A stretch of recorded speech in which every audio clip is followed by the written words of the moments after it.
Hey guys, what we've really been emphasizing lately in my labs are a lot of different foods that are derived from fruit. When we discovered the fruit lab itself, we looked intimately at many different delectable fruit items that we enjoy in our day-to-day diets. When we discovered grasses and grains, the POACE lab, we looked at the fact that caryopses are the most important of all plant-derived foods because the POACE ranks #1 for all of humankind.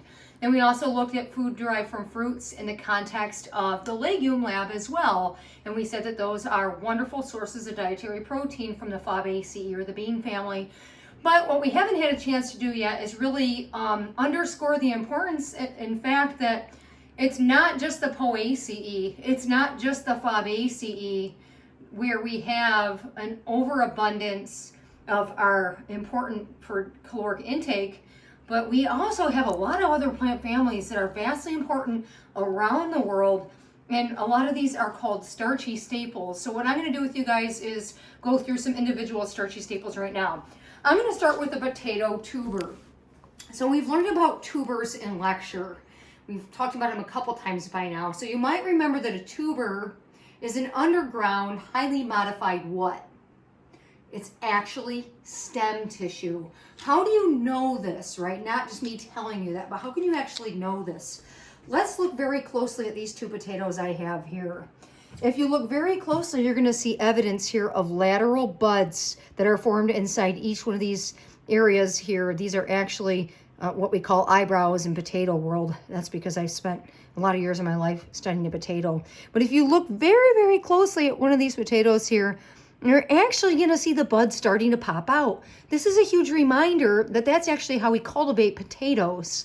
We actually cut off from these tubers little individual pieces of the bud, and then we throw them in the field directly. It's exceedingly rare that we actually cultivate potatoes from true potato seed. So these tubers, this is direct evidence that they are stem tissue, not just me as a botanist telling you that, right? The presence of buds means it's going to be a stem. It's not going to be a root. Furthermore, if you look very, very closely in here, you're going to see there is an outer definitive layer here of nicely arranged vascular tissue, not unlike the numbers on a clock. This is something we discussed in lecture, that in dicot stems, the vascular tissue is nicely arranged toward the edge here. And in fact, when you and I eat one of my favorite products of all time, the potato chip, it's not uncommon when you eat a potato chip that you're going to see just in the inner ridge of that, this darkened ring, that's the vascular tissue. It's been fried. Okay? So that's kind of looking at potatoes. Most U.S. potatoes go directly for processing for French fries and potato chips, but an awful lot of them go to the fresh market just like this. Okay. Now let's look at another tuber. By now you know that tubers are underground, highly modified stems. Again, these are storing carbohydrates as a form of vegetative or asexual reproduction, right? So that's the case here with true yams. Folks, you've never eaten a true yam unless you either A, traveled to parts of the world where they're consumed, or B, bought them at a specialty market somewhere in the United States. That's because the consumption of a Dioscorea species, in other words, true yam, is exceedingly rare in the United States.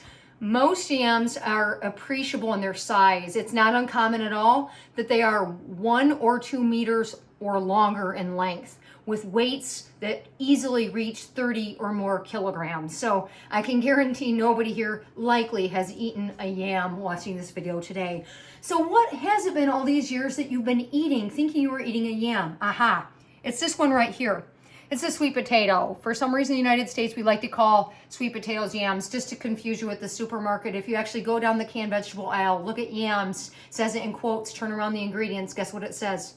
It says sweet potato. Sweet potatoes, there is no evidence here of buds whatsoever, okay? Furthermore, the vascular tissue does not indicate that it's nicely arranged like it is inside of potato. So this is evidence that reminds you that sweet potatoes are actually roots, okay? They're not stems. Let's go on and discover some more starchy staples. Whether the ginseng in your energy drink, the turmeric that's in your yummy curry, or this one right here, ginger rhizome. You'll remember that this is another special starchy staple that's used throughout the world. Rhizomes, again, are highly modified what, folks? That's going to be the highly modified stem again. And this horizontally growing stem, again, will have shoots coming off the top and roots coming off the bottom of it. A wonderful modification. All these are awesome modifications for the plants to vegetatively propagate themselves, right? Let's explore now that we've kind of covered some examples, things like tubers, things like rhizomes. Let's get into corms. Corms, as you can see here, a highly branched corm, as you can see it's formed into many, is garlic, okay? So garlic, as you can see here, folks, is a very highly modified corm. Corm, as you know now from lecture and from your lab guide today, is what type of modified organ? Smells good. As you might remember, folks, it is actually stem tissue as well. What's another corm that we eat? One that I love, water chestnut. What's another one? Taro. Taro is one of these particular starchy staples, though, that has to be cooked. It has calcium oxalate in it that's extremely irritating to your mucous membranes. That's your mouth and your esophagus and your stomach. So taro has to be cooked to destroy those calcium oxalate crystals, or it's not safe. Here's what taro corms look like. Taro corms look kind of potato-like in their size. The plants themselves, as you guys can see from this picture here, for humans to scale, are rather large. They're an aquatic crop that we then harvest and then eat these delectable corms called taro. Most Americans have not eaten taro unless you've traveled or if you've purchased chips that are made out of taro. Here you guys can see a nice look all the fibers in them. And then again, this is the Terra brand that if you look really closely here, it mentions that it has taro as one of the types of chips here, and they taste absolutely amazing. All right, what's one that I absolutely